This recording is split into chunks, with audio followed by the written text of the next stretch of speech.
Hi అండి. మేము ఈరోజు సగ్గుబియ్యం వడియాలు పెడుతున్నామండి. ఇవి 1 కేజీ సగ్గుబియ్యం అండి. ఇవి రాత్రిలోనే బాగా కడిగేసి నీళ్ళల్లో నానబెట్టుకున్నాము.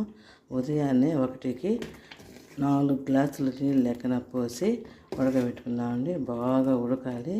కొంచెం ఉప్పు వేసుకోవాలి, మన జీలకర్ర కొంచెం వేసుకోవాలండి. పచ్చిమిరపకాయ కూడా వేస్తారు కదండి, కానీ నేను వేయలేదండి. ఇది బాగా ఇట్లా ట్రాన్స్ఫార్మ్గా వచ్చేకాడికి బాగా తెల్లగా వచ్చేవాళ్ళండి. ఇది బాగా తెల్లగా వచ్చినాక మనకు ఉడికినట్టుగా లెక్క.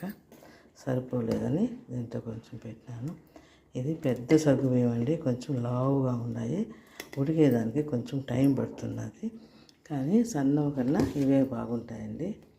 వీటిని బాగా ఇంకా కొంచెం బాగా ఉడకబెట్టుకొని మనము కొంచెం చల్లారిన తర్వాత ప్లాస్టిక్ కవర్ మీద వేసుకుంటే బాగా వస్తుందండి.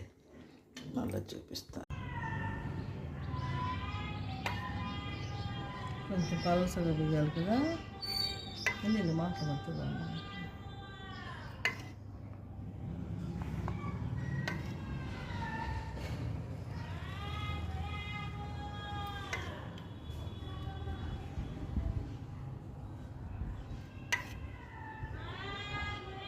ఒకటి రెండు చూపిస్తాను.